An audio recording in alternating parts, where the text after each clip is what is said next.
will be able to drink in the United States, which is where it's based. I'm Cybert. Joined here is Sir Robin. How are you doing today? I'm doing well. It's a little rainy over here in Georgia.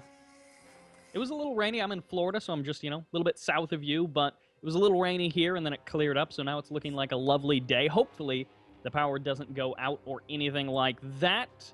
And I don't know about you, but I am pretty darn excited for today. We got Koss versus Beastyqt. Supposedly, it's going to actually be Bly versus Beastyqt. A little bit of a switch up there. Koss just didn't show up.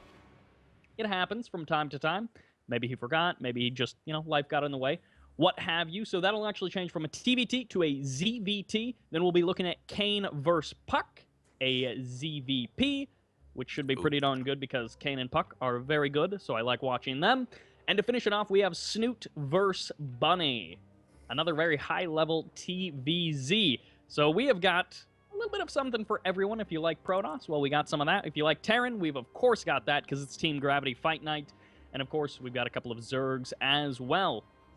Action-packed night all throughout. And one thing that Sir Robin and I were discussing before this is that we actually have, as usual, lots of Terrans, but it's actually kind of switched. Now we've got half of our players being Zerg. So I guess, Sir Robin, you will be loving today. Oh yeah, yeah, I'm excited. I was happy to hear Bly actually going to be playing. I haven't seen him play enough, and he plays in so many online cups that maybe a little selfishly wanting to learn a little more about him.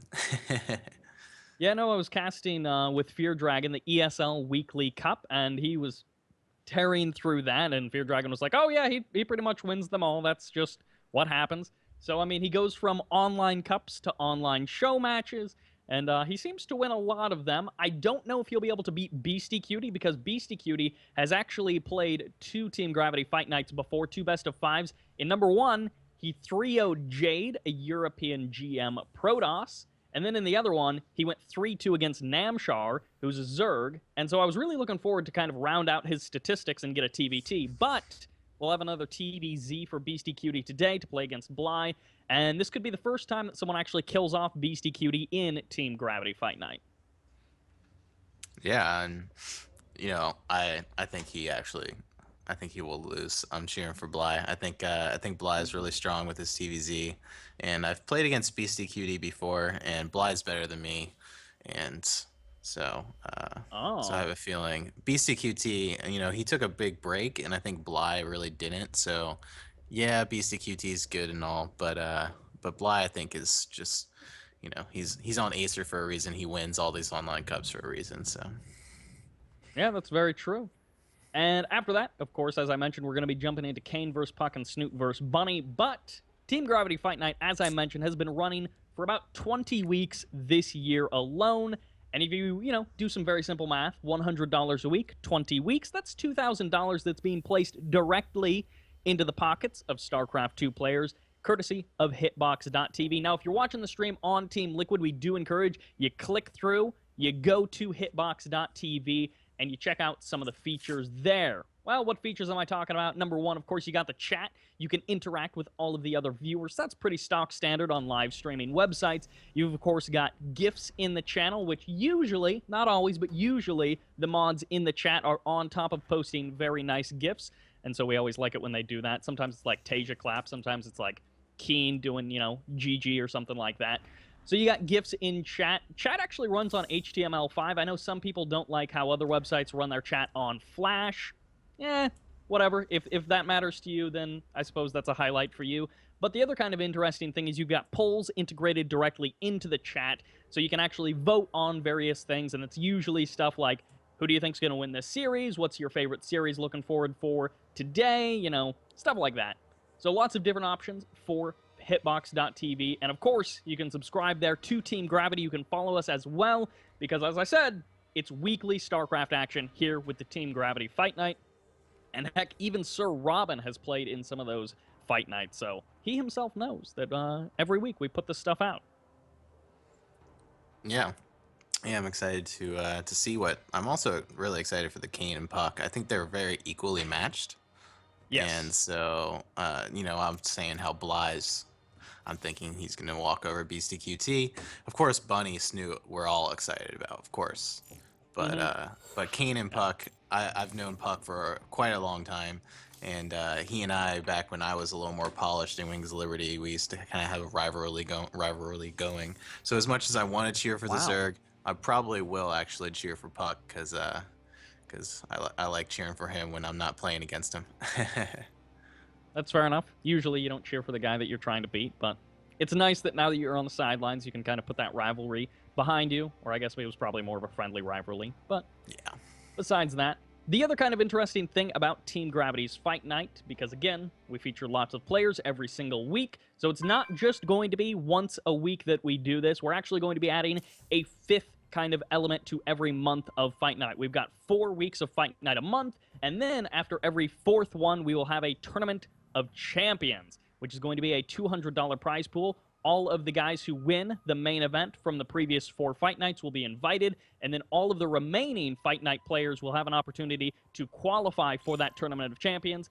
And if Tournament of Champions sounds familiar, you may be thinking to the Team Gravity event that was run late 2014. I don't actually remember exactly when. It was like November, December, sometime around there, where it was like a couple $100 prize pool. We invited, or not we, but Team Gravity invited quite a few awesome players. There were some pretty good qualifiers as well, and we got to see quite a bit of action with some pretty high-level names.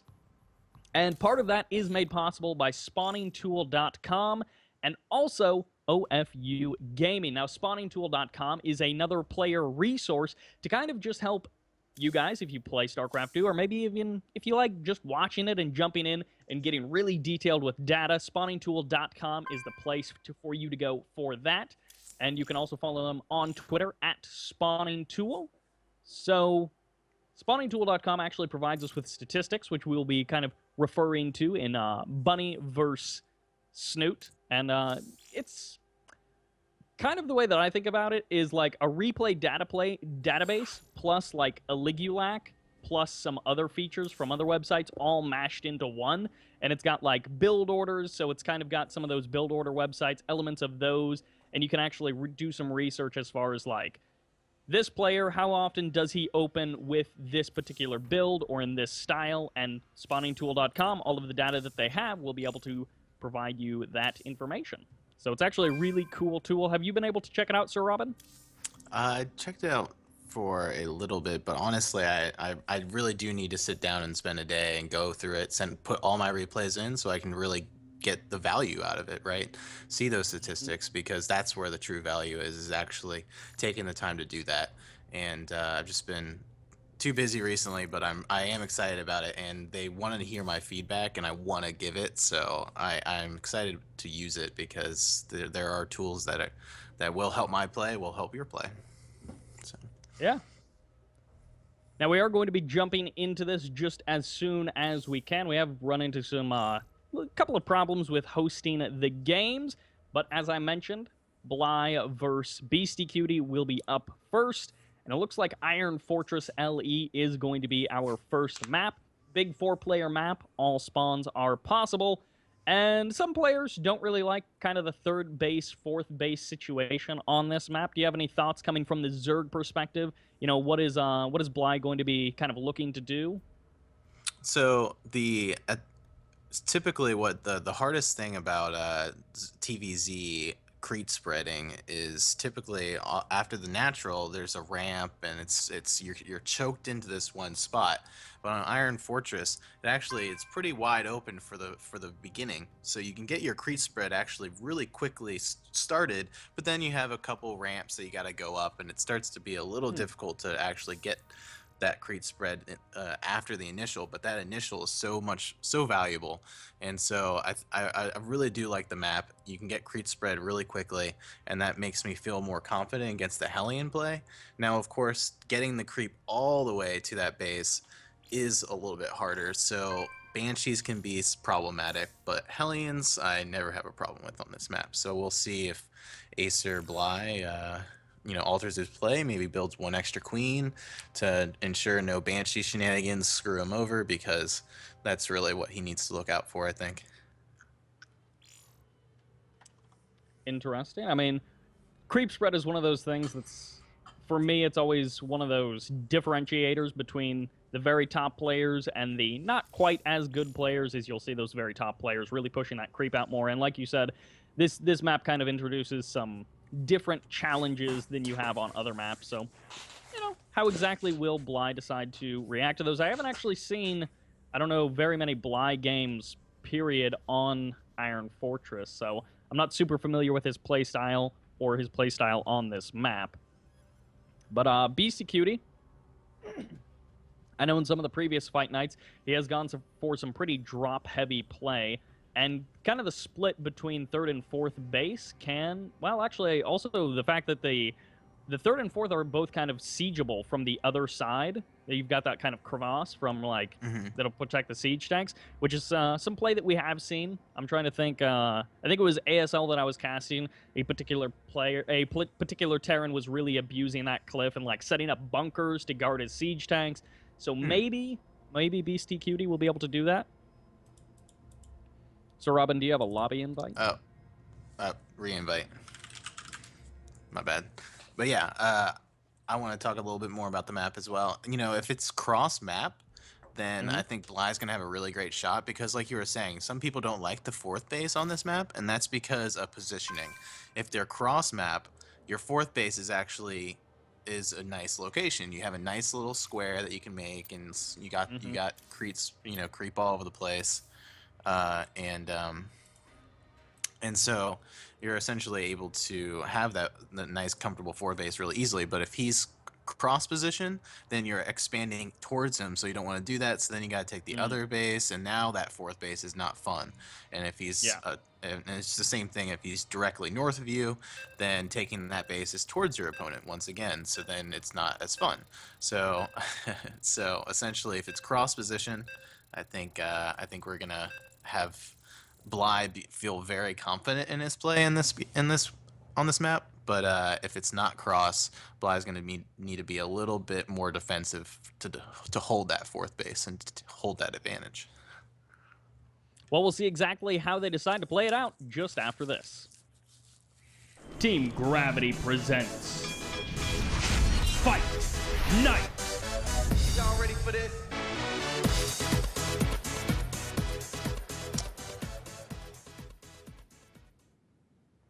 I guess I'll try and lower it.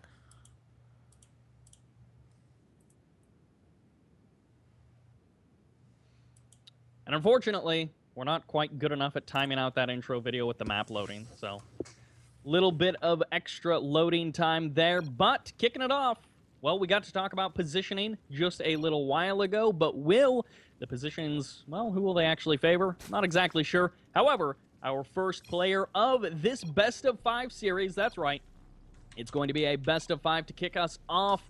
We have from Team Acer, our blue Zerg player, this is Bly!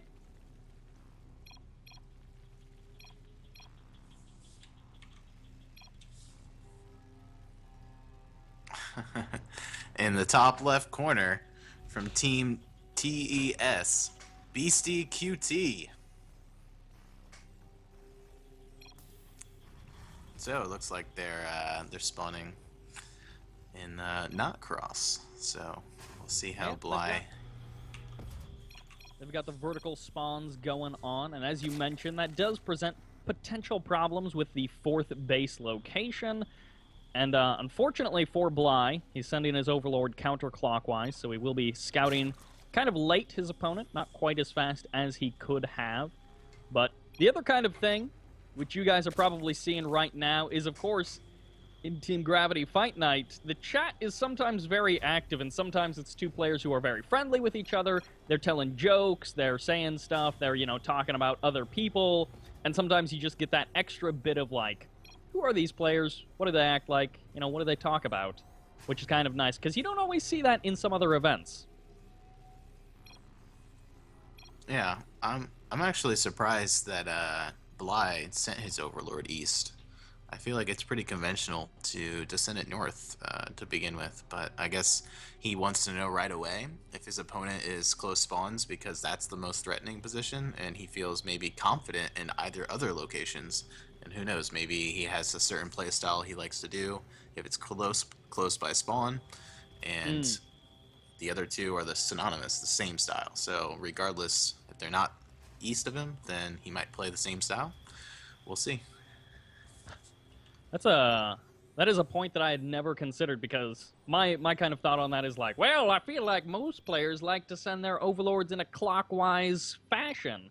But that's actually a very good point, because horizontal spawns, knowing that information very early if he has something planned, would be very important. Now, as we can see, Beastyqt is going to be going for himself a couple of Reapers. He's only got the 2 queued up thus far, so he's got 1 out on the map. Second one should be finishing up momentarily, and he's going to be scouting immediately south, so nothing too crazy. Starts his CC after that, and should be dropping down a factory without too much delay. No, he actually starts a 3rd Reaper, so he will be queuing that up. He's going to be going for a slightly later factory. I'm surprised Bly's getting 6 links. I wonder. I guess he must know Beastyqt likes to do 3 Reaper on this map, because 4 links to defend at home and 2 links out on the map. Looks like it's working out for him right now. Maybe he can get a counterattack going. Yeah, it does give him some aggressive options. Ooh, Acer Bly really quite solid with all of these, you know, spore building thus far, which is, again, one of those points where sometimes the lower level players, they're the ones who actually make those mistakes, who let those drones die. However, not so for Bly. He's going to be making into spores, defending with his queens quite nicely. And these 2 Reapers, of course, with only the power of the 2 of them, they can't take on a single queen, and they certainly cannot take on double queen. Now, we do have, of course, factory, but more importantly, and kind of more interestingly, is the 3rd CC is already about halfway done, as the natural CC is just finishing up. And, yeah, those 2 lings, like, within they snuck by. mere seconds. It yeah, they was snuck so by, close. and they barely got by that 3rd Reaper, and I think if he was a little more conservative with his Zerglings and put 1 on each side, he might have been able to actually kill it in time. But unfortunately, the bouncing of the SCV was able to just in time finish that command center, which is a big deal. You know, when you lose that SCV, it's not just about losing the SCV. It takes about 20 more seconds to send an SCV down there and finish it, and then your mules now 20 seconds late, and this is just huge. Losing both your mules. Wow. Oh man. And looks even like if only he doesn't. 1. Wow, so one of them does survive, as you kind of were referencing there, but that's a quarter of its life has already been expended. Now, on the back end of this, one thing that hasn't quite been spotted by Acer Bly is the fact that there was a tech lab built on a barracks, and now it's going to be lifted up into that starport. So he's got roaches, he's got the kind of standard 8, which usually I feel like are used for aggressive options, but Cloaked Banshee should be coming out, or maybe just Banshee, and you did mention that this is potentially one of those things that Acer Bly has to be worried about. Maybe he gets an extra queen to defend against, but it's one of those things that on this map, he does have to make sure he's safe against. Yeah, you know, this is a lot of roaches. He really is committing here. I mean, he's only on 32 harvesters. So this is an official all-in, I'd say. He has to do damage. So we'll see what he can get done. Like you said, if he keeps that Banshee at home, you know, he's not gonna have queens with the attack. So let's hope that bunker can hold, and we'll see what he can do. I wonder if at this point it might be better for Beastyqt just to head back home with his orbital, because he's likely not going to be able to keep it landed for very long, and it might be better to try and have it block off some of this ramp.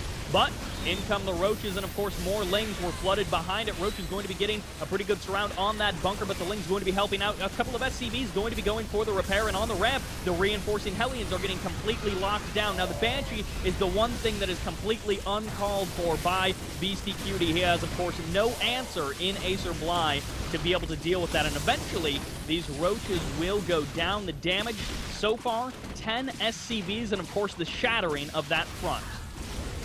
Yeah, he needs these SCV kills, because you know he's finally got it under 30, which is gonna definitely help, because now he's at 48, which is full 2-base income. Up now 53, but look, he has no 3rd base on the way right now.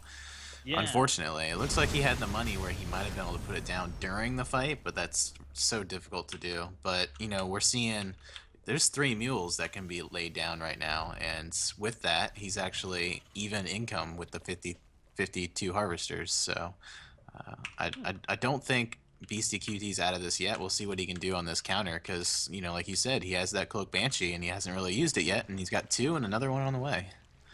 Freak Banshees can be a dangerous, dangerous force to deal with. Hellions going to be moving out, and of course they're going to be spotting this third, but they're going to be saying, hey, it's 10.5 minutes and your third is only about halfway done, so I know that you committed quite a bit to that earlier attack, and of course all of those roaches were also evidence of that.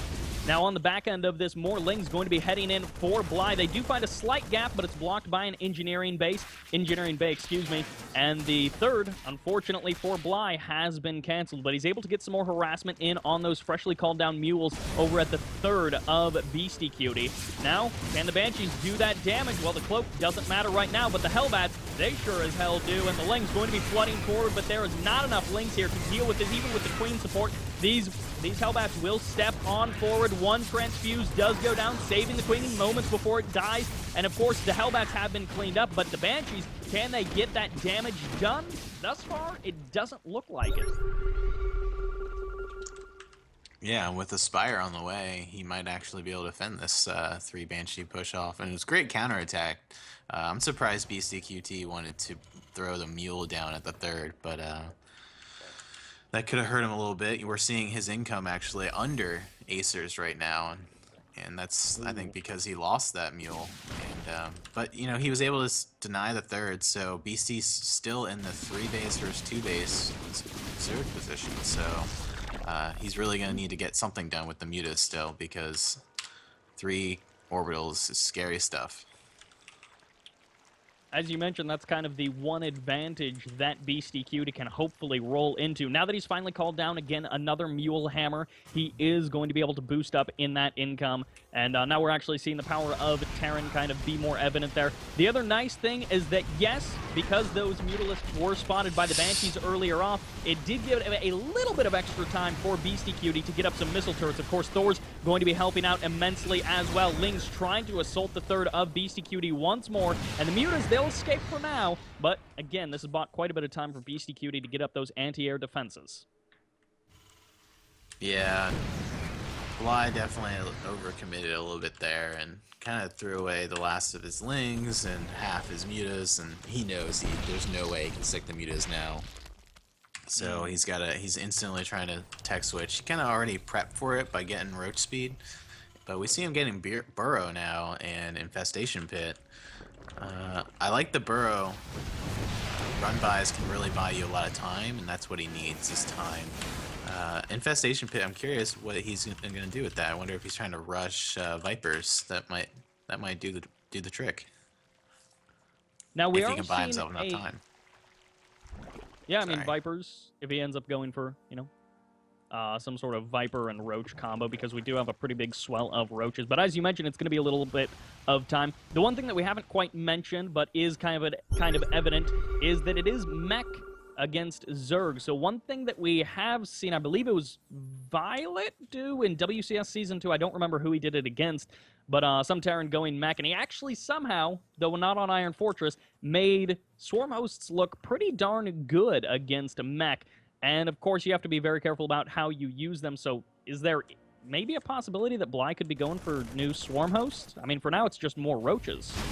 Yeah, I don't think so. I haven't really seen Bly ever try that, so I don't think he's going to try it now. Ooh.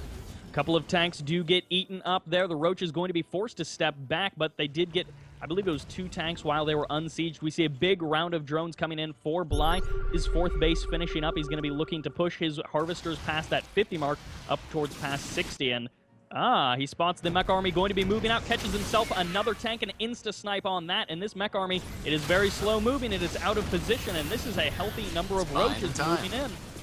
Yeah, this is buying him a lot of time, and of course, Tunneling Claws is going to be done in another 30 or so seconds. More SCVs going down. Not always super important killing off SCVs, but if you can kill off for some pretty serious numbers, then it can be a very big deal. We all know mules are good, but they may not be this good. 25 SCVs have gone down, and still more Roaches doing just untold damage on both the natural and the third. Yeah, and you know, this is where I would say, this is where the burrow can come in. You snipe a turret, and then you can force scans, but Beastyqt kind of knows what he's doing against this style and already has a Raven out, so So no force scans. Beastyqt might have lost a lot of SEVs, but he had a lot to lose. And with the mules that he's now dropping because he didn't have to scan it all, Bly is gonna have to find a way to remake that army, and his deficit in army value is scary right now. But he's on the ropes for sure. So another point that Beastyqt has kind of been leading against Bly in, which not necessarily that there are a lot of points where Beastyqt is ahead, but we're seeing now the upgrades finishing up, the +1/+1 upgrades for mech finishing up for Beastyqt, and the Evo Chamber, which is this actually the first Evo Chamber that has been made for Bly? It may very well be, is just now going to be finishing up, so upgrades way going to be behind for Bly. He will have that hive finished up in another, well, 50 seconds or so, but these roaches, I feel like they're just a bit outclassed by this mech army. He needs something else. We'll see. He's doing all right now. He's getting rid of those tanks. It's really important. He can pull back here after he gets those tanks, but those Banshees, oh my god, those Banshees. That is a crazy... That is a kind of high number of Banshees, 5 of them in total, and the Mutalisks just now going to be showing up. Of course, the Banshees do have Cloak, but it doesn't matter when Overseers are directly overhead, although it also doesn't matter when there's only like 4 Mutalisks left. Banshees are going to be departing, all 5 of them over towards that third base, going to be looking for themselves a hatchery to kill, and it looks like... I'm not actually sure where those SCVs ended up going down. I know there was a couple of burrowed roaches back in the third of Beastyqt. I guess they may have unburrowed and done a bit more damage. Thor's finally getting cleaned up by those roaches, and it looks like, with no Overseers in the area, this third will go down. Yeah, and we saw not even a spore there, and that's a tell showing how much Bly had to cut corners to try and get back into this game, and that just, you know, maybe if there was a spore there, it could have bought him just a little bit more time, but with no transfuses either, losing all his queens, that base was inevitably going to die, fortunately for him. Ooh, this is Hellion actually... run by. Yeah, that's the exact point that I was thinking. That was quite a few transferring drones. He does lose 9, and he's going to be losing quite a few more at the natural. Now, as you mentioned, Bly has never been super healthy on the worker count. He did get it up towards 60 or so, but now he's going to be losing in the neighborhood of 30 workers right there, going to be burrowing a couple of them just to help them survive. And 30 drones at that point, I mean, for being, you know, 3 or 4 base saturation, because he does still have minerals at quite a few bases, he isn't very high on the worker count. Yeah, that hurt a lot.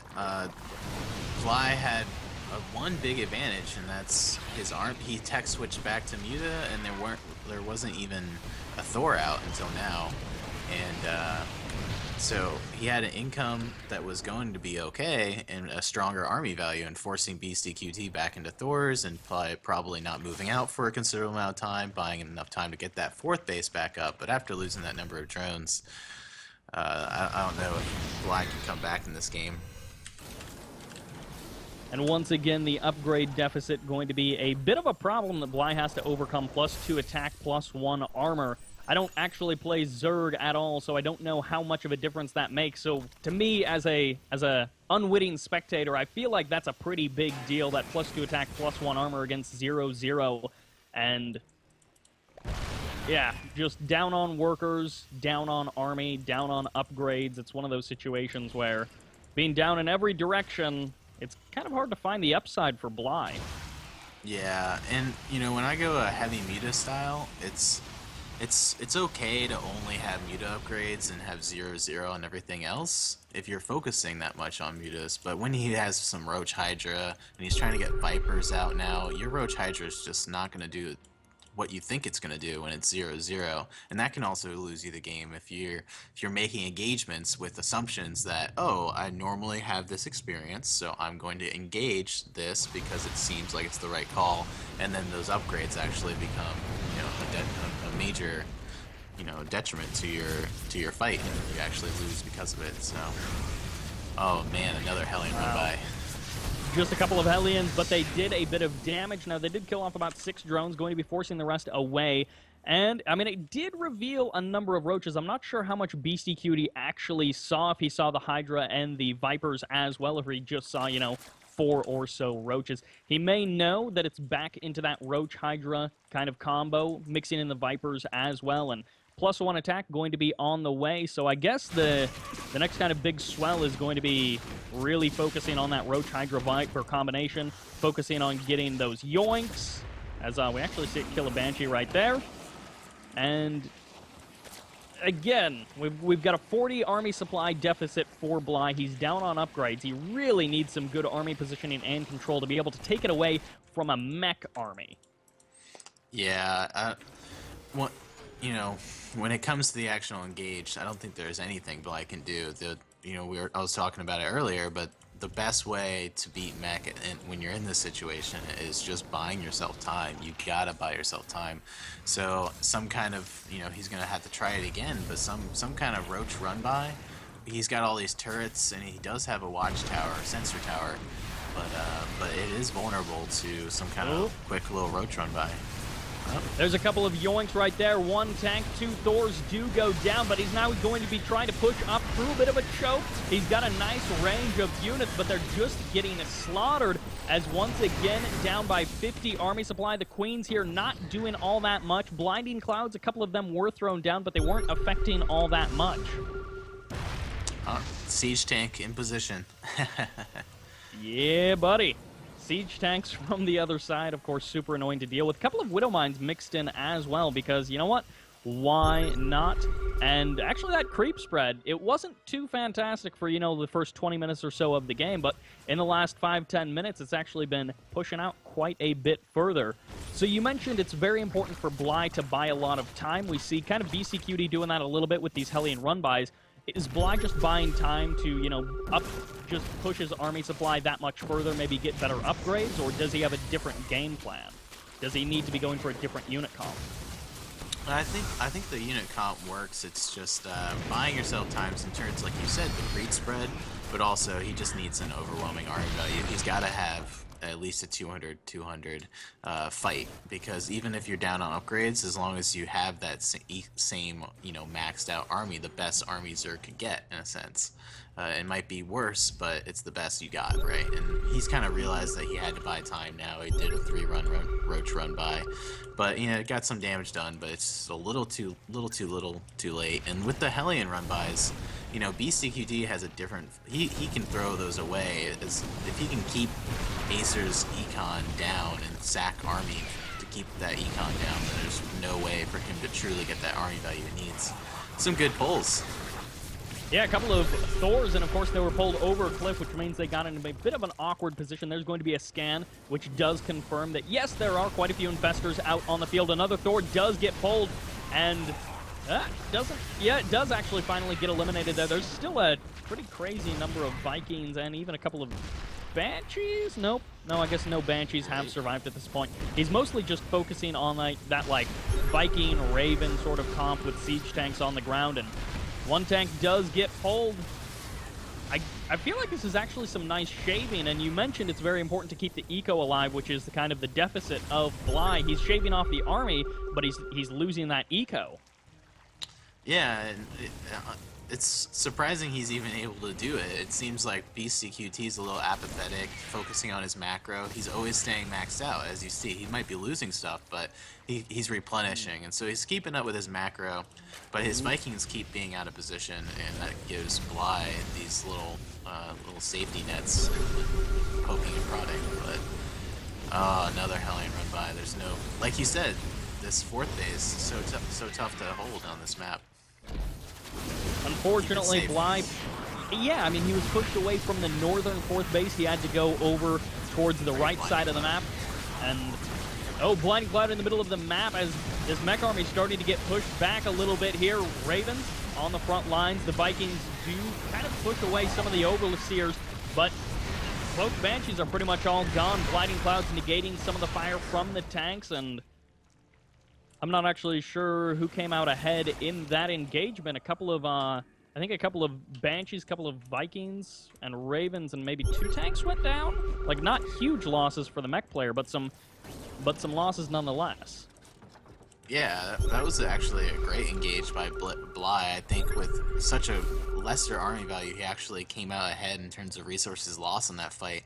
And that's because you see, 12 tanks that were sitting back here in perfect formation, just praying that Bly would go into it. And he kind of just picked off the east side that really threatened him. And once he realized he was going into a trap, he pulled back, took a little bit more damage than he needed to, but he got some damage done.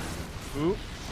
Once again, trying to pick off those tanks. You mentioned that they're in a really nice spread, and of course that makes it very difficult, but shaving off a couple of tanks here and there. Oh, these Widow Mines, if they burrow and get some nice shots on those Vipers, they're pretty low energy, so the Vipers are losing a bit of utility. They've made just about all of the yoinks that they can make, but a couple more Vipers do show up, going to be guaranteeing that there is still some more pulls left in this army. Slowly but slowly, this mech army seems to be pushing forward, and at some point, Bly is going to have to deal with it, and he still doesn't have that maxed out army that he would like to have. Yeah, this is the point where the tanks finally were able to secure themselves in between his bases, and Bly just can't let that happen, but he also can't go into that siege line. And he can try and poke and pop prod, but he's out of energy, his Vipers losing health.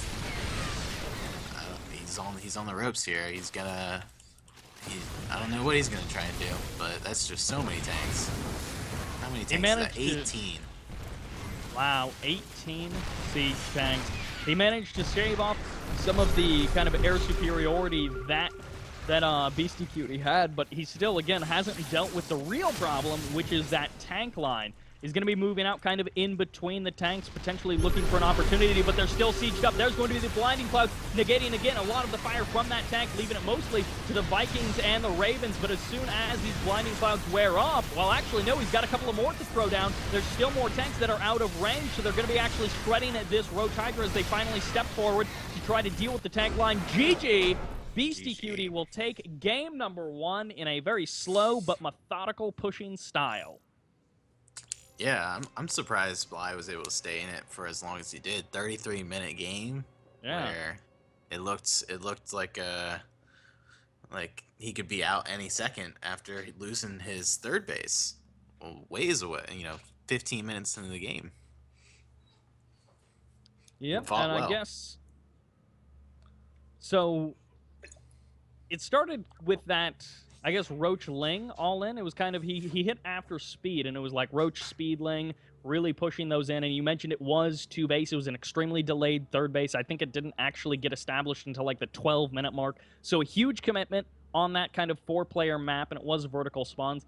Maybe, maybe he'll have a little bit better luck in the other maps. Bly has been known to do some very, very aggressive sort of builds, like the one we just saw. And of course, he didn't necessarily do the damage that he needed, or maybe he did do the damage that he needed, but after that, we saw so many moves from Beastyqt, fast third CC, but into kind of those later game moves where he was ahead on upgrades, playing very slow mech style, and then moving out really with just his Hellions, which were cheap. He can expend those, and he ended up getting a lot of value from those Hellions. So a lot of things that Beastyqt did right, despite the kind of early aggression coming out from Bly.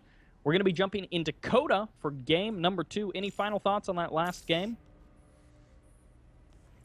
Just I think he would have had probably a better shot if he didn't do that build. I'm not a fan of that Roach Ling, but that's because I fear the Banshee on that map, and I guess he didn't realize, it's even if he got the third base up sooner, that counterattack just instantly had to force a cancel, and it would have forced a kill. You just can't get creep spread that far out, especially if you're doing an all-in like that. And so it's just so tough for him to get a third base after that kind of attack on that map. Yeah, sometimes you can sneak away with that third base, maybe if your opponent doesn't quite have the forces out or if you're able to defend. But like you said, really committing to that attack and not being able to make too much happen with it. We're going to Coda, of course, similar tile set, but very different map in nature. We do have a 2-player map on our hands, which everything that I kind of think about this map is generally related to PvZ, so maybe you'll have to fill us in with some interesting thoughts on it. But kicking it into Coda, currently down 0-1 in this best-of-5 series, we do have our blue Zerg player. He is representing Team Acer. This is Bly. And in the bottom right-hand corner, we have the winner of the previous match, up 1-0, Beastyqt representing Team Tess. Team Yeah, so Extreme Supremacy. is that what I could it's... never remember what they were. It's kind of a silly name, like Extreme Supremacy, but Well, have you whatever. seen their lineup? It's scary. I know that Beastyqt is on it. I've seen some of their other players who are a little bit lower level, like not the very top end, but yeah, I'm not actually that familiar with their lineup. Yeah, we Gravity had to play him in a team league once, and I saw Beastyqt and I was like, oh, you know, I can take games off him. Like, and then I saw the rest of their lineup and I was like, Beastyqt is one of their worst players. What? No offense to Beastyqt, but they have like some Premier League players on their team. Let me look up their Wikipedia, maybe. Beastyqt is a Challenger League player, made it into Challenger both seasons, wasn't quite able to clinch it into Premier League, as you mentioned. So we do have a 15, or excuse me, I guess it's a 16 hatch going to be coming down from, no, it was 15 hatch, never mind. What am I saying? Yeah, 15 hatch going to be coming down from Acer Bly. I do believe it was 15 hatch 16 pool in the last game. I'm not 100% sure. So it's actually going to be pretty darn similar, 15 hatch 16 pool this game.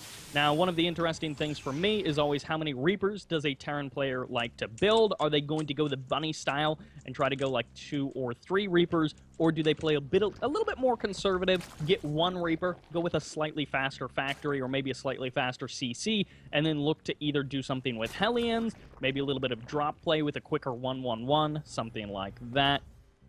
But we do have the first gas going to be going down for Bly. Is it looking aggressive? I mean... Well, so this map's the best map on the pool for Reapers, so I'm gonna... If he went 3 Reaper opening last game, he's definitely going 3 Reaper opening this game. And I'm also surprised that one thing Beastyqt is doing that's a little original is this supply depot on the low ground. It tells me that he knows Bly likes the early Ling harass, which is what he did last game with killing those mules early on. And so that means he wants a faster wall on the low ground. And so that's interesting to see. And we see the second Reaper, and Bly's prepared for this. You know, he actually went 15 pool this game, and I think it's because he knows this map. The Reapers hit a little bit sooner, and that third Reaper's queued up. Yep, first 2 going to be heading out across the map, and he does have... Bly, that is, does have the 2 queens on the way. So if he loses too many Lings, and then once the third Reaper gets here, if the queens aren't together, they could be separated, potentially picked off. I'm assuming Bly isn't going to make a mistake quite that big. But once again, Beastyqt going to be going again for a very quick third command center. He's not doing... Oh, my word. And this time, as you mentioned in that last game, if you kill that SCV, it delays that extra CC by quite a bit. As you mentioned, it's another 20, 30 seconds, something like that, just to get the SCV down there. And then in this case, it actually pulled both of the Reapers back from the front and delayed the third Reaper. He doesn't have it going. Oh my god. Oh. This is huge. This is huge. Oh my god. Okay. That's another 15 seconds. That's just brutal. That's a full mule. That's 40 seconds. He's lost a full mule and probably SCV and a half and the one he lost. There's going to be a solid 40 seconds here where Bly is going to actually have better income when they're supposed to be even on income, and that's just going to skyrocket Bly's mid game. See what he can do with it. Knowing that too, I love when I kill that SCV. When I kill that SCV, I almost feel like I already won the game. I'm like, now I can just take the mid game and control it and do everything I want and go in to the late game with just a huge lead. We'll see though. He's doing early Lings. He likes the 10 Ling at 28 harvesters. He's punching out those extra couple of roaches as well. He's going for the 8, which again we see from a lot of Zerg players pumping that out. Now again, we do have Tech Lab on the racks, Starport finishing up momentarily. So it was 3 CC into the factory, into the Starport, and it is going to be for that Banshee play, which both players are doing very, very similar builds to the previous game. And in that case, very different map, worked out well for Beastyqt. I don't know if this is going to turn out quite as well for him this game. I think it'll actually do better. The ramp, or the wall is far more open, we're seeing, and the economic damage he did this game is more. And you see we don't even have a Banshee out, no cloak yet. He just couldn't afford it. He barely could afford it right now, but now he's microing, trying to keep, and the roaches are here. That's the No thing, he's got Banshee in sight. roaches, and last time that this happened, the Banshee was already pretty much done by the time the roaches got in here. Now he's trying to body block with the SCVs on the ramp. 5, 6 have gone down. Mules are also here. They're off the line. Not only were they delayed, but now they're being completely useless as far as the economy goes. Into the main base goes Bly. A flood of lings assists these 5 or 6 roaches, which are already here, and it's mayhem inside the main base of Beastyqt. The Banshee mere moments away from finishing, but this 15 seconds is going to be one of the longest of this game as these roaches continue to do untold damage with the assistance of these lings. GG. Yep. Yeah, once you get inside of the main base like that with that many roaches against, it was like 1 Reaper and 4 or 5 Hellions, just lings everywhere, and I feel like there is, as a terrible Terran player, I feel like, you know, there's nothing I can do. Maybe there's something that Beastyqt could have done, but that's such a hard situation. Once they're inside the main, it's... Yeah, at that point, you know, it was interesting when Bly had the 10 Speedlings out on the map and he ran the Reaper back home, and then he took the Reaper and tried to run out in the middle of the map again. And for a moment I was like, why is he doing that? You know, of course he's just gonna die, and then it died. The Reaper died. But I think Beastyqt knows Bly, and he knows what he did last game, and he was trying to get the scout off. He was trying to get some intel without having to blow a mule, because mules are so expensive. Run that Reaper down. If he could get it across the map and see the roaches coming, then he could get that, build that Banshee sooner, because he could have built the Banshee sooner, except he didn't. And you know, I think he felt like, oh, it's a worthy sacrifice to get my economy back and rolling, and just delay that Banshee just a little bit. And if he had known the roaches are out on the map and moving across, he would have built the Banshee sooner, and that might have helped. And that's the only thing he might have been able to do, because there weren't really too many roaches, and if he might have been able to kill them and hold the wall and fall down to 20-something SCVs, 20 SCVs, 3rd CC against 36 drones, you're not completely out of it yet. But yeah, once you're in the main, it's not much you could do. It presents more than a few problems for the Terran player, and as you were saying, that later Banshee presents... that's so much missed out DPS, because roaches were stuck at the ramp. Of course, it can fire at them as they're coming into the natural base, and then they're stuck at the ramp being body blocked by the SCVs, and that, of course, just adds a huge amount of potential that, unfortunately, didn't quite work out. Now, Bly has evened things up 1-1 in this best of 5. He, of course, wants that $10, but perhaps more than that, he wants, of course, to know that he can take down Beastyqt easy peasy, give him that, you know, extra bit of bragging rights, which I'm sure matters a whole lot. Everybody wants to know, did you beat Beastyqt in the Team Gravity Fight Night preliminary match? For Team Gravity Fight Night number 20, they probably will know that much information. They'll be like, hey, Bly, did you beat him? I want to know. Do you have those bragging rights? If I ever meet Bly, that's the only thing I'm going to bring up. Just to make myself correct right now. However, we're going to be jumping into Echo, and this is where things potentially tip for one of these players with a tied 1-1 score. Whoever wins this gets to go into that match point position. And of course, kicking it off, the man who won game number 1 with the long haul, but ended up losing game number 2 quickly. Representing Team Extreme Supremacy, this is Beastyqt. And the winner with round number 2 Roach All In the bottom right-hand corner, we have Acer's Bly. And a big thank you to Bly showing up basically last minute, because as we mentioned previously, this was supposed to be a TVT. It was supposed to be Beastyqt versus Koss. Koss, unfortunately, didn't show up, one reason or another. Not too big of a deal, because Bly was able to step in, and now we have quite an interesting TVZ on our hands. And it's always nice when players are super available and they're just like, yeah, sure, I'll step in, go ahead and play some matches. I don't even care that much. Potentially win some money. So we've got a slight differentiation for Bly. Beastyqt going for the 12-12, Rax, and Gas. But that, I think it was a 15 pool coming out from Bly? Or was it 14 pool? I think it was 14. It was very early. Wow. He really is expecting some kind of proxy 8-8 Reaper, most likely. There's really no other reason to do this. But at the same time, I say there's no reason to do this, but then there are some Zerg players out there that are even competing in WCS right now.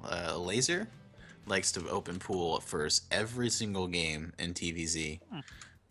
Surprisingly enough, I don't agree with that, but he really enjoys it. Doesn't seem like it hurts his economy or it doesn't affect his overall game, and it's so nominal that he just likes to be safe all the time. And so we'll see if it hurts Bly's game, if he feels comfortable doing this kind of style. For Beastyqt, once again, most likely going to be going for that triple Reaper fast third CC into Factory and Starport. We see the first gas going to be finishing up for Acer Bly, so he's going to be adding on that gas. Of course, for me, being a simpleton rather, I'm always like, hey, does it get 100 gas immediately for that speed? Like, that's the level of my analysis as far as the gas goes. But as gas becomes, taken more, I'm sure you'll be able to tell us more of the secrets that Acer Bly might be planning. Hatchery and CC going to be finishing up. Of course, Hatchery long before the CC, but Bly will now get that full scout off. And actually, will he get 2 Lings into the main base? Well, no, he decides to go for the Reaper. If he's able to clean up the Reaper and the SCV, that would be one heck of an opening. And there we go. Depot raised. There we go. Does he get the Reaper, though? Down? Did he? Let's see. Yeah, he got it with the Queen. 1 kill. Nice. Wow. Hero Queen. And all this time, that command center is being delayed until now. But that's very valuable. Bly's start was a little bit iffy. I wasn't too sure why he was getting such fast gas and hurting his own economy so much for it. But now I'm seeing why. He's getting Roach Warren again. He likes these early roaches, and with the fast third CC once again, Beastyqt might be in a pickle. So it's a fast third CC once again. I don't know if this reactor is maybe a little bit indicative of what he plans, because he's not, moving the barracks just yet. He may end up moving the barracks and then dropping down a tech lab at about the same time that he starts the starport. So we'll have to keep an eye on that. 7-8 roaches now on the way for Bly. As you mentioned, he really likes this sort of, I don't know if it's a roach all in again. Is it that same? It looks similar to me, but okay, so it's a slightly different roach pressure. Yeah, he used to like to do the 28 harvester into 10 ling into the 8-10 roaches, but this one's 22 harvester with the different opening, and I don't think he would have done this if his counter ling aggression didn't go so well. So we're seeing probably a reactionary, I'm going to build this gas, and if the 4 lings don't do well, I'll just get ling speed. If the 4 lings do well, I won't get ling speed, and I'll build 9 roaches and move across the map. And I don't know what he can do to stop this. He's going to be trying for a Marauder. He's got a bunker up. A second one is going to be constructed right now, but of course that Marauder is kind of a bit of a long ways away. When you've got these number of roaches knocking on your front door, even a couple of seconds makes a world of difference.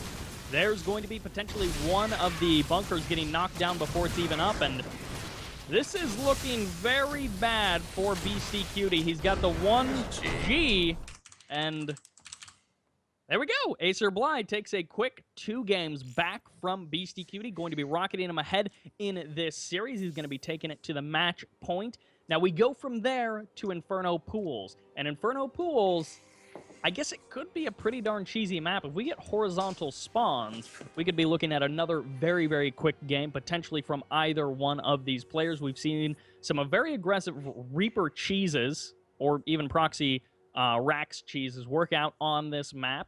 And I'm sure that it's good for all sorts of Zerg shenanigans as well.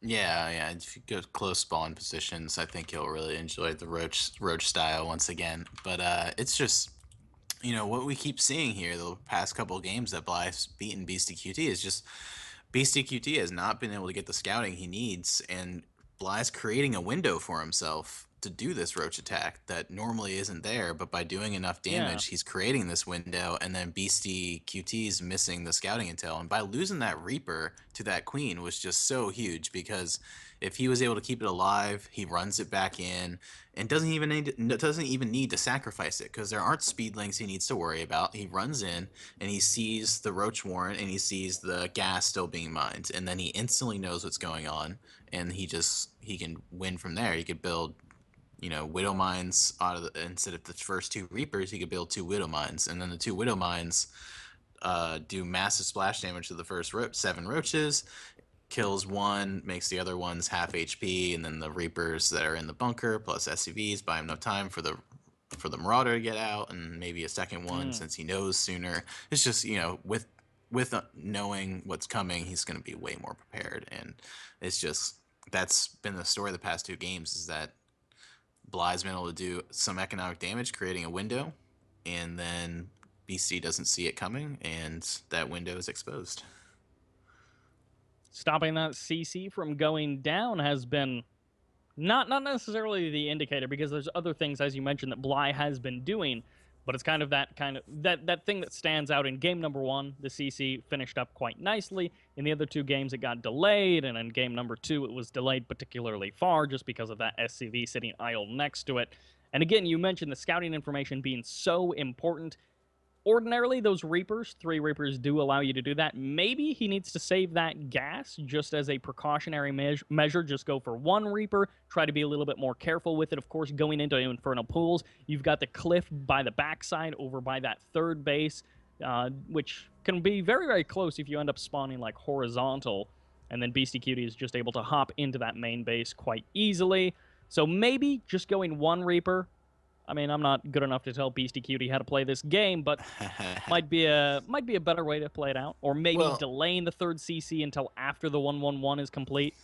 I don't know. Well, these are my thoughts as to what the mind games going on between the players. Game 1, he almost gets the SCV right, and he almost delays the command center. He goes for the roachling all in anyway, and you see that it fails, the window wasn't there that he was hoping for. Game 2, he does the same opening, but that time he actually does get to kill the SCV, killing or building the CC, and delays it, and then it creates the opening. And then game 3, instead of trying to do the same window where he kills the SCV, killing the command center, he builds a 15 pool. And this is the mind game here. Beastyqt probably was thinking, okay, I can't let my my command center be delayed, so I'm going to keep my 2nd Reaper at home for just a little bit longer before I move it out. But then he did a 15 pool or 14 pool, which meant he needed to keep his 1st Reaper at home because the lings came at a different timing. And so it was a very intelligent play by Bly, going for that same goal, delaying the command center. And that is exactly why I love having someone who's actually like legitimately good at the game to cast with, because I miss out on all of those very important details that you are picking up on. And all of those things, it's like, oh yeah, that totally makes sense. So very nice to have you, Sir Robin. But jumping into game number 4. Wait. Oh my god, guys. What is he doing? Ooh. Oh, never mind. Oh. Bly's just misclicked, I guess. Oh. I don't know what he's doing. He stopped building probes or workers at 8 workers. I thought he was doing something shenanigans, but now he's building 2 drones at once. Now we're just exposing his misplay. Sorry, Bly. Wow. That was almost the most exciting introduction ever, and then it kind of fizzled out. At any rate, jumping into game number 4 with some potential action-packed action, we will be jumping into this guy in the south. He is red. He represents Team Acer. He has won the previous 2 games. This is Bly! And in the top right-hand corner, we have man wearing the green trunks, Beastyqt representing Team Tess.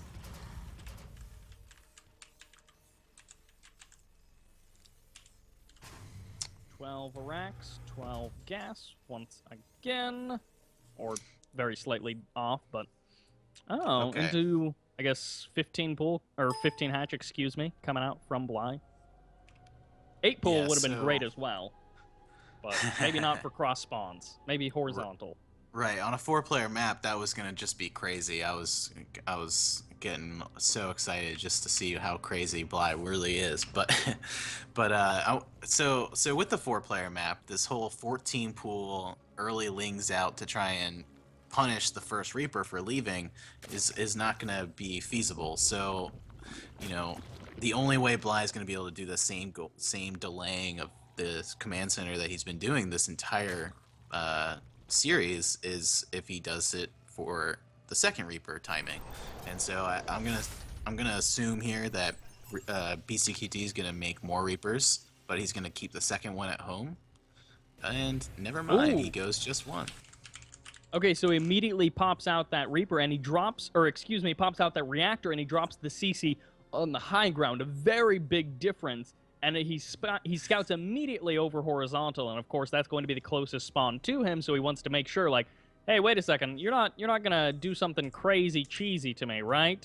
And then from here he can of course head down south, get a relatively quick scout off, and no creep in the main. So he's able to confirm that. But much safer play. So Reactor barracks into the factory again, just going for that single Reaper, and then he's gonna be going for the scout.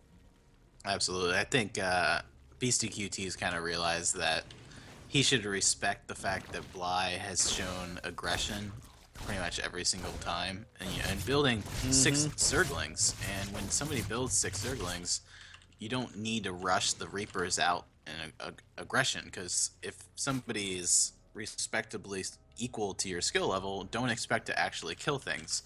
And so he's respecting him and saying, all right, well, I know that you're going to build 6 Lings. Worst case scenario for me is you're going to do some kind of cheesy counter or early pool, so I'm just going to build the command center on the high ground and build only 1 Reaper, and you're probably still going to build 6 Lings. And that's exactly what's going to happen, which meant, you know, Bly could be at 25 drones right now, but instead he's only at 23. So Beasty, I like the 1 Reaper opening with the CC on the high ground. I think it's the best way for him to actually just play a standard normal game without getting cheesed, because that's Beastyqt's been getting delayed just a little bit enough where there's a window, and then he ends up losing. So he just wants to play a standard game, and Bly has not let him. He keeps the Reaper alive a little bit longer, goes in for a secondary scout as well. So Beastyqt, another kind of difference is he's actually managed to keep that Reaper alive. He did also scout out the gas, so he was able to see, or excuse me, he scouted at least 3 of the gases, and he was able to spot, okay, you've certainly mined more than 100. You're not just going for, like, speed into lots and lots of hatcheries or something like that. Goes in for another scout again, and yeah, he scouts the layer as it's morphing in, so he's going to have that extra bit of information. And actually, wow. Acer Bly pulled both of the queens over to try to... Well, never mind. Reaper goes down anyways. I was going to make a point, but it doesn't even matter. On the other side of the map, Beastyqt, after the Reactor on the racks, getting out those extra Marines, ended up going into the tech lab. And once again, it's Banshee on the way. The difference being no cloak. And actually, I guess it's just going to be the 1 Banshee for now. He's not going super hardcore with the Banshees just yet. We do see a fast, relatively fast 3rd CC, but it's not as fast as we saw it in the other games. Yeah, we're seeing him throw down a lot of spores because he knows his spire that he's going to put down is not actually going to save him from these Banshees. So we're seeing him throw down a lot of spores, which it's hurting his harvester count. He still doesn't have full 2 base income, and definitely no 3rd base in sight right now. So I don't even think Beastyqt needs to do really damage here. He doesn't need to dive in with the Hellions. He doesn't need to, you know, go crazy with the Banshees. Maybe 1 drone here or there should work, and just expand, take a 3rd base. It's done. Maybe playing a bit of that deny game. Queen's going to be stepping forward, 4 of them thus far, and for now, I guess he's not going to be quite playing the deny game too much. He does move in with the Banshee. He's going to be looking around, and you did mention there were quite a few spore crawlers going down. The starport lifted up and built into a into a reactor, and he's just been not pumping out any additional Banshees. He's been saving his gas for the extra factories. So maybe a bit of an overcommittal. As you did mention, it's going to be, less and less harvesters, especially with that kind of heavier Ling opener that Acer Bly went for. He's not necessarily, I don't know that he's behind by like a huge amount of workers, but a couple of Spore Crawlers, couple of extra Lings, behind by 4 to 6 workers. I mean, like look at the differentiation of income disparity right now. It's 1,600 per minute, 1,800 per minute to 1,200, 1,100.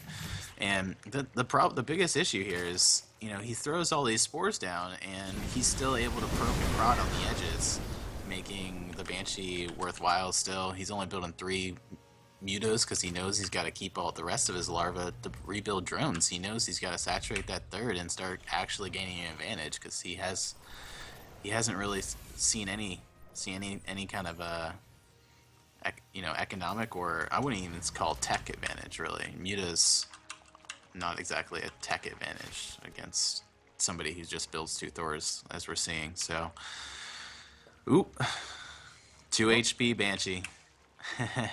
Can he do it? For now, that Banshee will be able to escape, but as you mentioned, mutas being, well, they're not necessarily in very high numbers, but they were also spotted so early. You mentioned the 2 Thors, there's missile turrets down, the defense is going to be relatively easy here for Beastyqt. The mutas just poke it, and immediately they're almost all dead. I mean, you check out those mutas, actually, did he lose one? He didn't so lose close. one.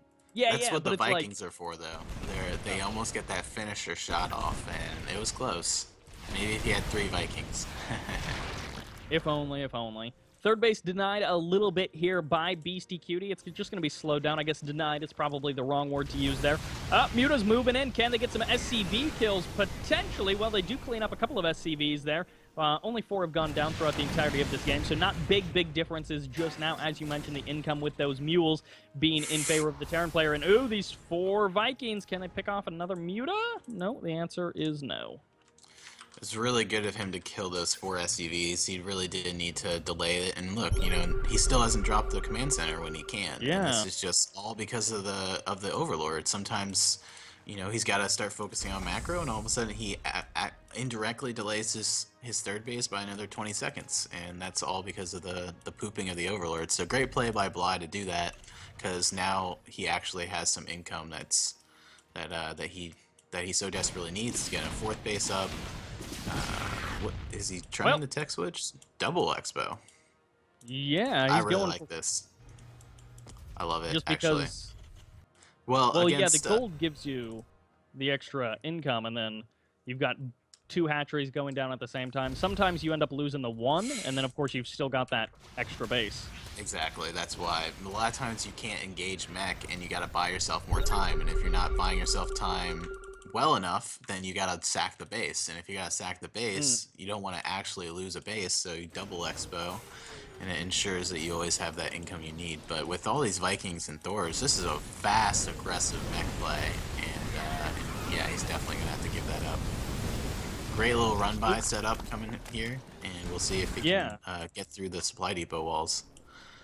In the north, those Lings going to be streaming across. They're just skirting around that sensor tower. And yep, they do manage to get into the natural. There's not a lot of them getting into the natural. Okay, never mind. He didn't actually raise the depots. So they are getting in their magic box, trying to happen on top of these Thor. And the Vikings are now going to be getting kind of cleaned up here, as these muta numbers aren't good enough. But the splash from the Thors starting to clean up some of the mutas. It's not enough with reinforcements coming in. These Thors just nowhere near enough. However, Hellions over in the natural, can they actually do the damage for Beastyqt?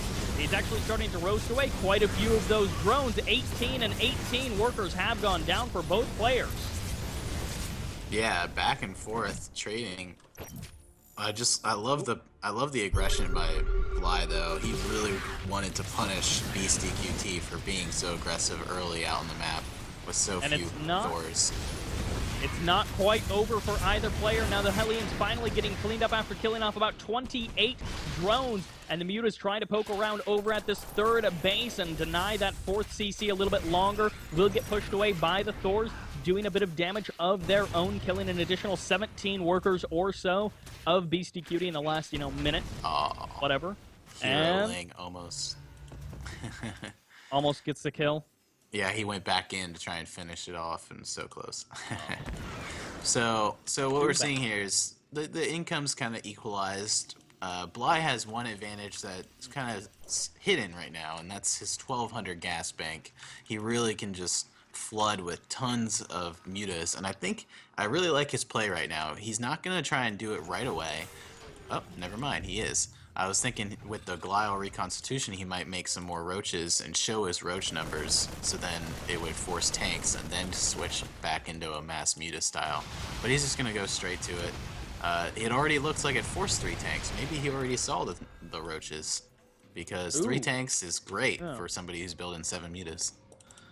Yeah, shutting down that factory production where he can't actually build those additional Thors. Now more Vikings are coming out.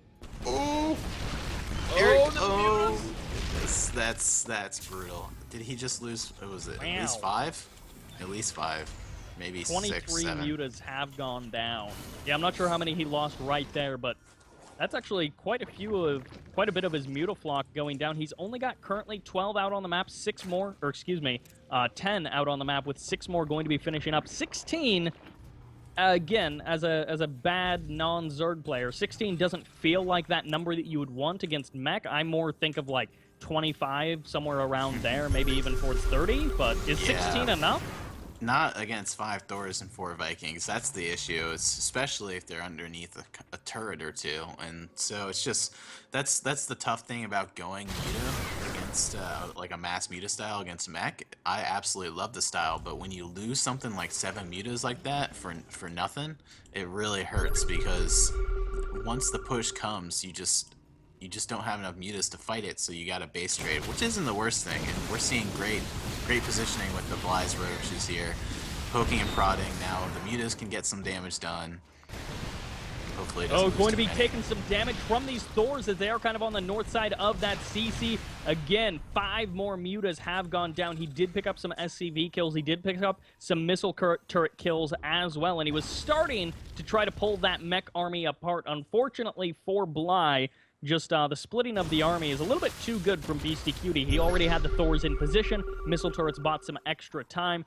Now, unlike game number 1, where we again saw mech against Acer Bly, that game started out differently, and it's continuing quite a bit differently as well, as we do have nearly matching upgrades going to be coming out for these guys. So we've got the +2 armor finishing up relatively soon for Terran, and that'll be the advantage once again going into his favor. But in this case, Acer Bly is doing a much better job keeping up those flyer attacks. That was one of the points that you made in game number 1, was like, he can focus on just flyer upgrades, that's fine, and that's what we're finally seeing him do in this game.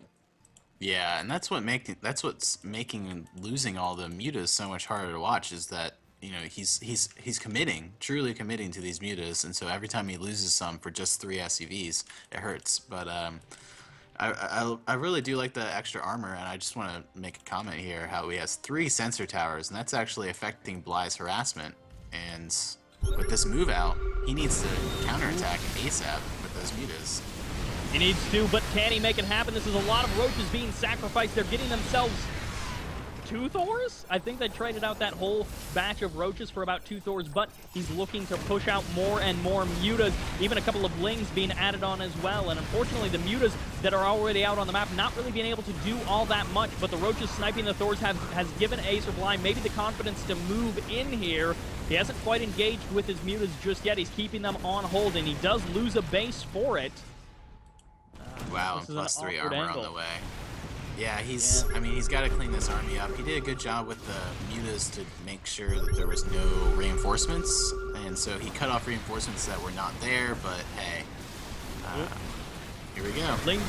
Ling's going to be coming in and Blinding Cloud going down on some of the tanks, but of course that doesn't really help him deal with these mutas as the Vikings tried to stutter step away from the mutas, and of course at this range, even if the Ravens had any sort of energy, they wouldn't be able to hunt or Seeker Missile, as another hatchery does go down. The Hellbats are relatively unanswered, and is this just pushing? I mean, this looks like it's tearing Bly apart. Can he even do anything to stop this? There's nothing he can do at this point. There's such a massive army at home even that we don't even see. 72 drones have gone down throughout the entirety of this game, and of course, Bly at this point, I don't know, maybe he's just buying himself a bit of time getting ready for that next game. As you mentioned, it's pretty much over at this point. These 5 or 6 tanks, which are on his natural ramp, just trading away with the roaches, and I guess this one corruptor will kill the Banshee. That's nice.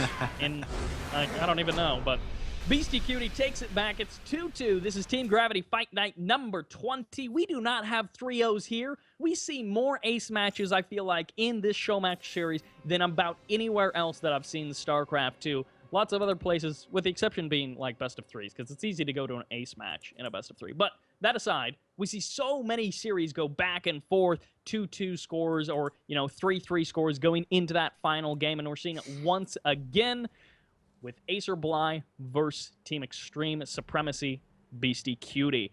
So that last game, kind of lending back towards game number 1 in some ways, but there were so many differences in the way that that was played out by both players. And we're going into Cactus Valley as our final map. So again, kind of a 4-player, well, not kind of, a 4-player map. And if I'm remembering correctly, the 3rd base is kind of awkward, but the 4th base is really awkward on this map. Is that, am I remembering that correctly? Cactus Valley, I'm not a fan of. I think it's Terran favor map, so we'll see what Bly can do. If you're close by ground, it's so good for Roach Bailing or Roach Ling all-ins, and we know Bly loves that kind of stuff. So so this could be a good map for him, and not for me. You yourself, maybe just a stylistic play difference than Bly, or maybe Bly manages to find those extra bit of areas that he can do damage. But in this case, we've seen him do some very aggressive stuff as I punch my microphone on accident. And maybe that's going to be the advantage here. You did mention on close spawns, it can play into that. We haven't really seen him play Banelings. I don't know, maybe he knows that Beastyqt likes to go for that mech style, and so he's like, I don't want to play Banelings. I'd rather play Roachling or into Mutas, something like that. So maybe he does decide to start mixing in some Banes for that busting ability. Maybe it's just another Roachling all-in sort of thing. I actually really like Banelings against mech.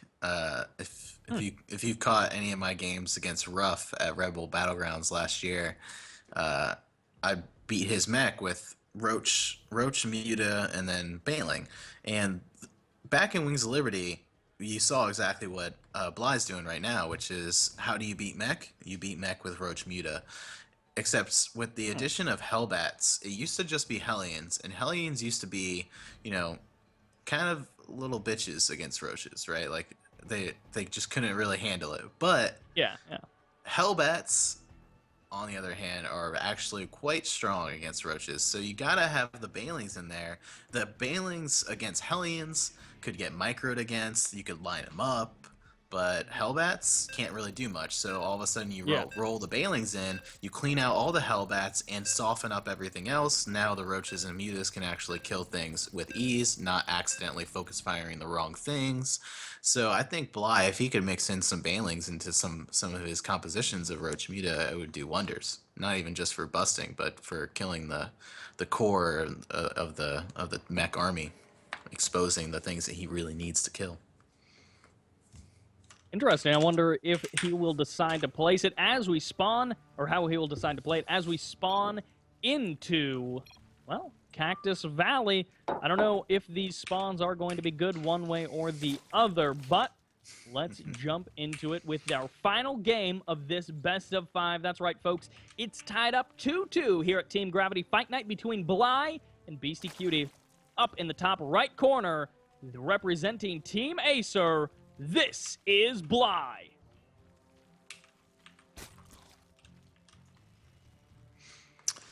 And in the top left-hand corner, we have Beastyqt representing Team Tess.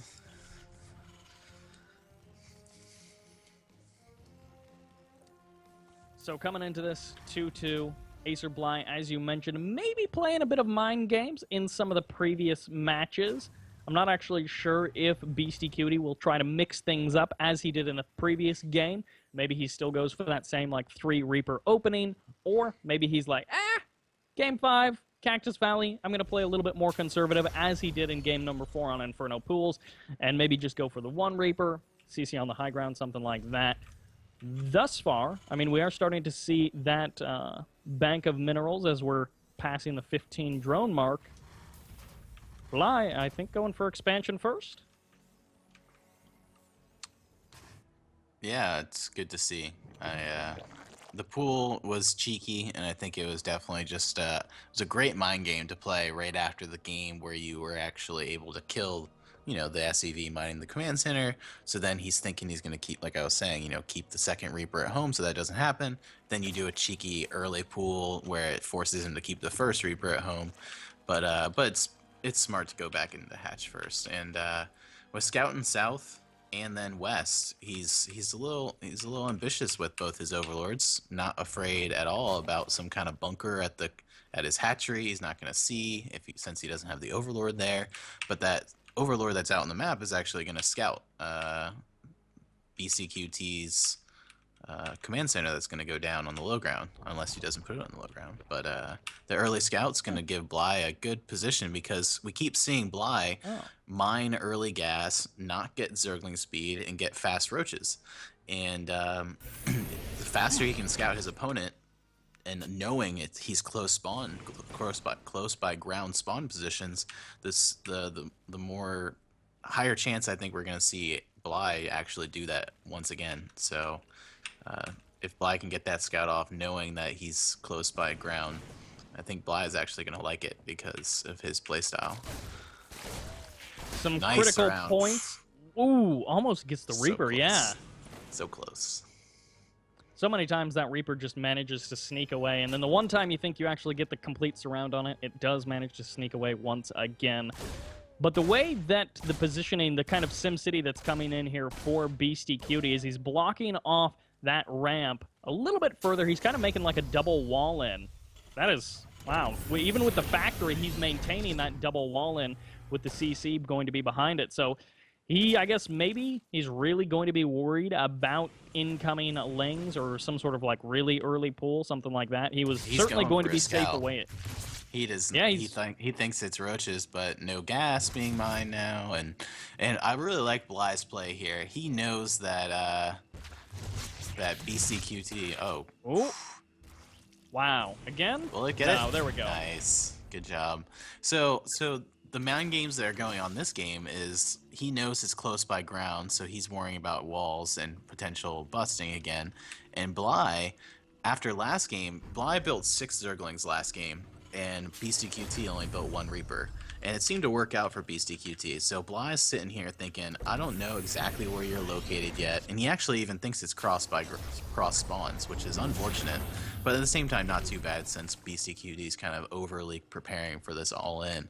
And so Bly throws down only 4 Lings instead of 6. And that gives him 1 extra drone. And that 1 extra drone allows him to get another couple extra drones. And so we're seeing him with full 2 base income right now. And it's a little bit above Beastyqt. I think Beastyqt could be even if he wasn't being so conservative. And so this is a good spot for Bly. He's going to be moving in with a couple of Lings, potentially trying to pick off an SCV here or there. Won't actually get any of them. Does a little bit of damage on that reactor, also on one of the SCVs. But I wonder if he saw that. Actually, yeah, I'm just Cloak. checking his vision. Oh, Cloak got started. If he was looking, yeah, if he was looking, he definitely saw it. But he saw the reactor, or excuse me, he saw the tech lab on the starport, so he definitely knows Banshee is on the way. Yeah. But so he starts up more. Okay, there's going to be the first Spore Crawler. So we've got the Spire, some additional Lings, more drones, but the Spore Crawler being added on there as well. He's going to make sure that he's not caught too unawares by any sort of flying shenanigans coming in from Beastyqt. And Beastyqt, again, just went for the 1 Reaper early on into that reactor with more and more Marines.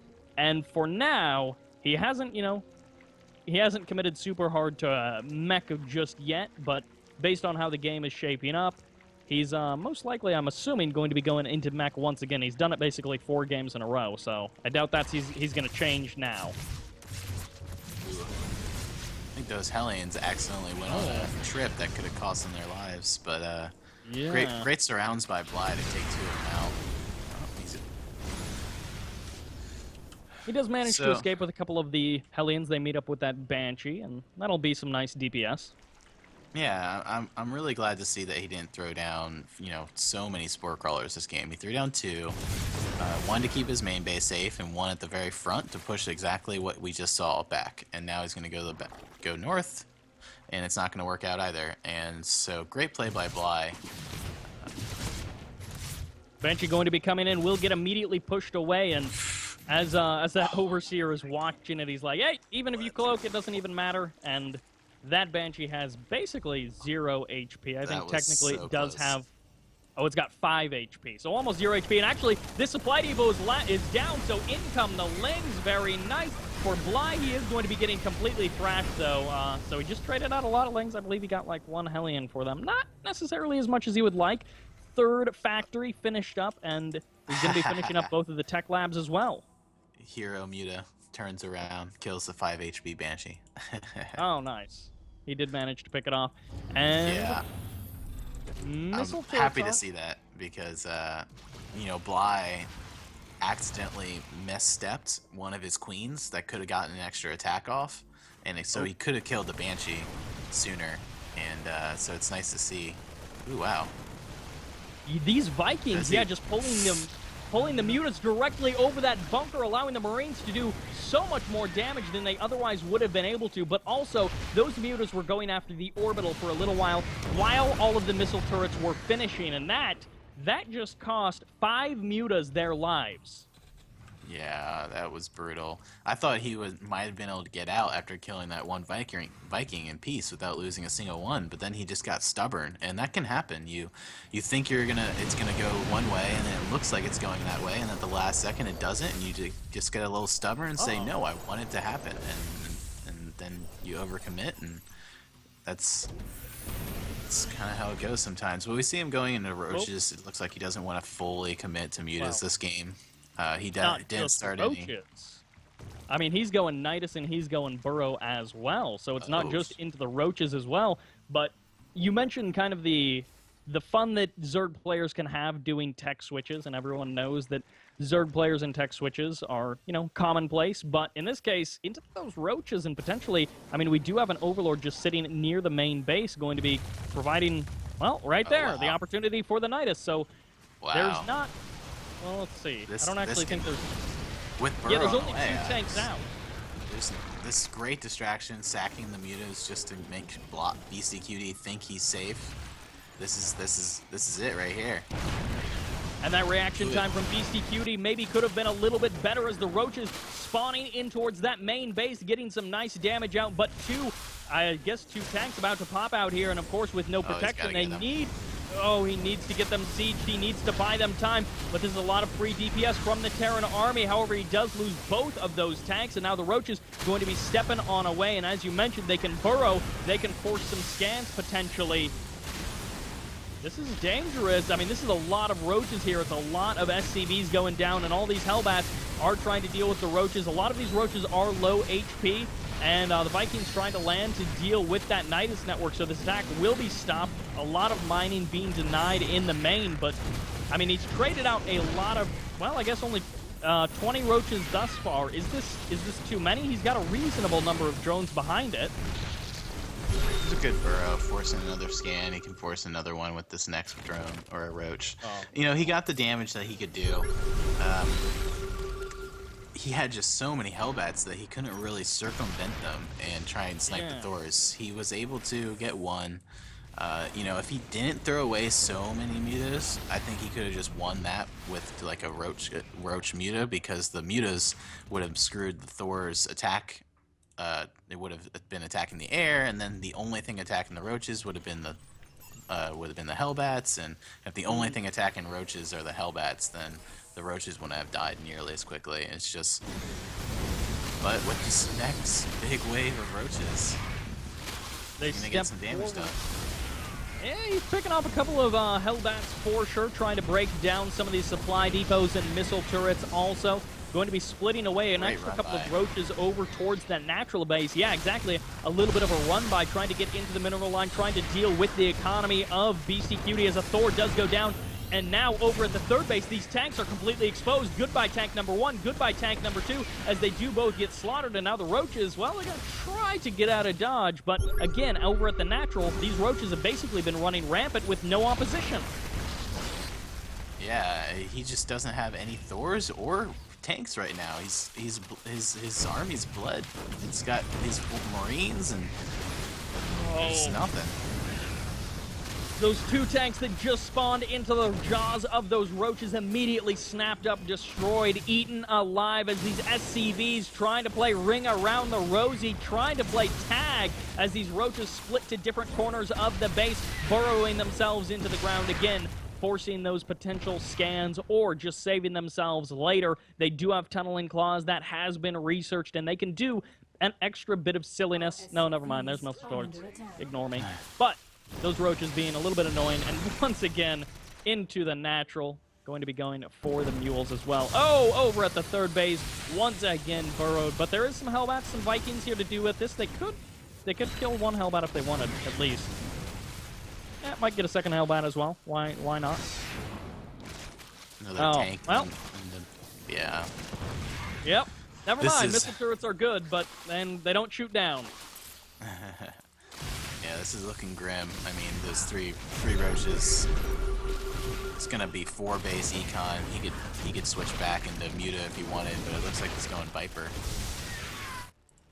People love talking about the power of mules, and we're seeing 4 orbitals out on the map. He's lost, well, Beastyqt, that is, has lost 60 SCVs. Technically, the count is 59, but it might as well be 60 as the roaches step forward again, sniping down, well, just the reactor. Yes, gas is very important with mech. Securing those 6 to 8 gases is one of the keystones of mech.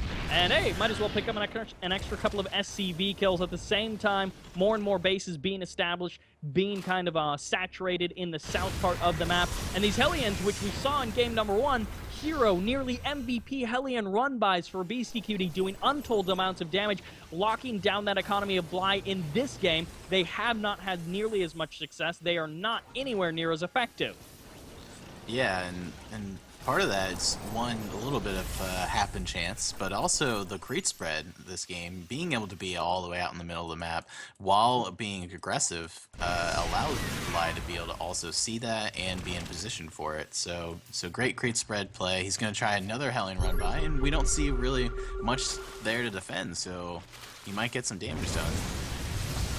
He's going to get his first drone kills of the game. Literally, 3 drones have gone down, and they were all in that current Hellion run-by. Roaches in huge amounts of numbers stepping forward there on the defensive. We've got 61 roaches out on the map in total. That huge line of red heading out across the map. Pretty much all roaches. Heck, why not mix in some Vipers? As you can see, they're kind of hanging around. They're wanting to snap up some tanks, but it's 195 supply, 142 of that in Army, doubling that of the Army supply of Beastyqt. Blinding Cloud going down, adding insult to injury. A huge swell of roaches stepping forward. Potentially the first loss of Beastyqt in Team Gravity Fight Night. Roaches split off to the third. Roaches split off to the natural. All of the tanks gobbled up, although there is quite a few more on the defensive end, and into the natural go some of the roaches. This is a trade out of a lot of supply, and this is still a reasonable bank from Bly. It's not a huge bank, but he's got a reasonable bank. Was that too much of a trade? Or is he able to do that? I think going Roach only, and then no Hydras, and straight into Vipers. I mean, he sacked all 4 of those Vipers to those Vikings, and then because of the tank spread, you know, he didn't even get to kill anything. So now he's only up to just under 20 supply, and he just really needed some Hydras in there to help with the damage and help with not dying so quickly to the tanks. And I think also it's just a mix of, once again, you know, he kept going Roach Muta, and it worked so well. And if he could go Roach Muta again, it would have won in that game, because there's just no Thors. But once again, he's built another four Vipers, and I think mixing in here, he's got the gas. If he can mix in 10 Mutas, it would just do wonders. Yeah, that was surprisingly high amounts of damage from the Viking. +2, +1 Vikings actually kill Queens respectively fast. With this amount of roaches stepping in, though, they are going to have to be forced away, and Beastyqt, he's looking to secure orbital number 4. It's not a planetary, which does make it a little bit more susceptible to attack, and this is within that creep vision. Oh no, it's nearly within the creep vision range of Acer's Bly. Once again, those Vikings land again. They're going for the Queens. There's the double transfuse and forcing away these Vikings. You gotta admire Beastyqt trying to find those avenues to do damage in any way he possibly can. More Hellions heading out, and as you mentioned, it was a first cost-ineffective trade for Bly. He cannot maintain too many of those if there's some damage to be done by Beastyqt. Yeah, we're finally seeing +1/+1 for the ground, since he truly is committing to this Roach Hydra Viper composition, which is going to just do wonders. I think with this crate spread, there's no way Beastie is going to be able to hold a 4th base, and if he can deny the 4th base, then he can still bleed Beastyqt out, and that'll still win him the game. With this gas bank, though, I'd really like to see just a handful of mutas, 10 or so. Now 4 Vipers stepping forward. This is it's quite a few Roaches here on the ground, but the Vipers and the Hydra is going to be mixed in here, and that's kind of the difference. Last time we saw just an unholy amount of Roaches, but no real extra support from the Hydras. And this is still a nice setup of tanks. We've got tanks spread out pretty reasonably, and also there's a nice layer of them, so it's not just one line of tanks. And actually, I guess there's another Nidus Worm going to be going down out on the map for those reinforcements. He really is overprotecting the 4th base because he truly understands how valuable it is, but it really is making his 3rd base vulnerable, and little Nidus. And the Vipers coming in from the high ground, able to get down blinding clouds on virtually every single tank. Only a couple of them are actually in range of the Hydras to start firing back, but as the blinding clouds starting to evaporate, these tanks getting out some nice DPS. And again, those +2, +1 upgrades going to be favoring him a little bit here. However, not enough to actually stop this attack as Bly pushing forward, burrowing now to save himself a little bit, regen that HP, but a nice Hellion run by on the other side of the map, killing himself 12, 13, no, even 15 drones presently going down to this run by a scan, going to be kind of cutting into that potential mule income, but hey, what the heck, you got 4 orbitals, you can afford to burn a scan if you're killing off more and more of these drones. 20 drones went down with that last Hellion attack, and those are the sorts of things that we saw from Beastyqt in game number 1 that helped him stay ahead of Bly. In this case, they're helping him to start catch back up. He does have a cost-effective unit composition, but I mean, Bly, can he do this with just Roach Hydra Viper? That's the thing, is that it's letting Beastyqt been cutting corners. He's making 0 Thors forever, and he's just making only Siege Tank Viking. And with the Hydras, it helped a lot because it was able to kill the Vikings rather than the game being, or the fight being over and having 8 Vikings still alive and tanks still alive. You know, he was able to clean up that Viking count, which makes his Vipers stronger, and he's got 8 Vipers now. My goodness. So, yeah, I mean, he's going to be able to break him regardless of... 8 Vipers helping to lay down those blinding clouds as the Roach Hydra steps forward, claiming more mules, claiming more SCVs, but can they kill the ever-powerful tanks? As again, more blinding clouds, seemingly an unlimited number of them going down on these tanks. They may have been a little bit too far ahead of the army as they're starting to evaporate now that the tanks are actually being fired upon. And this spread of tanks, wow, was it good, but is it actually good enough? The Roach Hydra starting to evaporate, starting to thin out as tanks on the low ground getting their shots in, and I guess this is the end of this attack, and both players have been not quite reset, but they both traded out a huge amount of army supply, and there's going to be the Muta Remax, or the Muta, I guess, reinforcements that you were referring to. Finally. Yeah, 22. He's gotta realize how many tanks he's built and how few Thors, and he's gotta, if nothing else, force them into making mass Thor while you're killing these tanks, and then you can go back into Roaches, and then he has no tanks because you sacked all your mutas to kill all the tanks, and now he's only got Thors or something. You know, he's got to go back and forth with his tech switches, so then Beastyqt can't just make mass Thor or mass Siege Tank and actually hold this, because it's just it's crazy he's been able to survive this long, and with these 20 mutas, yeah. GG!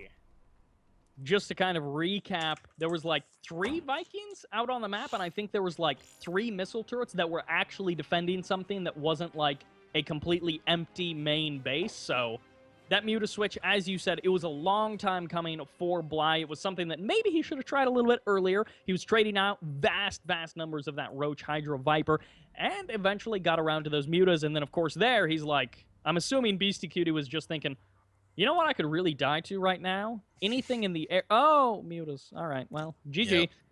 And Beastyqt drops the best of 5. The first time that he's actually lost a best of 5 in Team Gravity's Fight Night. However, we do have Acer Bly going to be taking home that $10 and continuing his kind of ridiculous reign that he has on online things. Competition in StarCraft 2 that happens online. Bly is there, and he is looking for a piece of that action. And in this case, he's going to get it with the 3-2. Any final thoughts on that series? Yeah, just the Muta switch was a long time coming. Finally, good to see. But yeah, I liked how Bly opened. He opened up very macro, and he kind of knew that Beastyqt was gonna make sure he didn't lose to that kind of Roach laying all in kind of play, and that gave Bly just a little bit more breathing room to be able to get the Mutas out while also not really taking any damage from the Hellion Banshee, and that just set his mid game up so well. And that with the Nidus, I mean, great play. You don't see Nidus enough, and I don't think Beastie was really expecting it. So, yeah, we're going on to America's server now. Yes. We are. We are going to be switching over, crossing the Atlantic just a little bit there. And, of course, I mean, there's all sorts of dumb things you can say about switching servers. Like, oh, let's hop on a plane and go to America. We were just in Europe, and it was great. But we have another fantastic best of 5 going to be coming up. Maybe it'll be a terrible best of 5, but statistically, it'll be a great best of 5. Because, again, Team Gravity Fight Night tends to lead towards very interesting games. Not necessarily always are they brilliant, but I feel like they just, more often than not, they're just cool to see. Cool to watch play out. Kane versus Puck. That is a ZVP for those of you who aren't familiar with those players, which I'm sure you all are, because let's be honest, these two guys are some of the most accomplished recent StarCraft 2 North Americans. Kane, arguably the best North American, but Puck, a guy who can show some very strong games. We are going to be jumping into a quick break before this series, so thank you all very much for watching, but don't go anywhere. We got a best of 5 and a best of 7 coming up just after this break.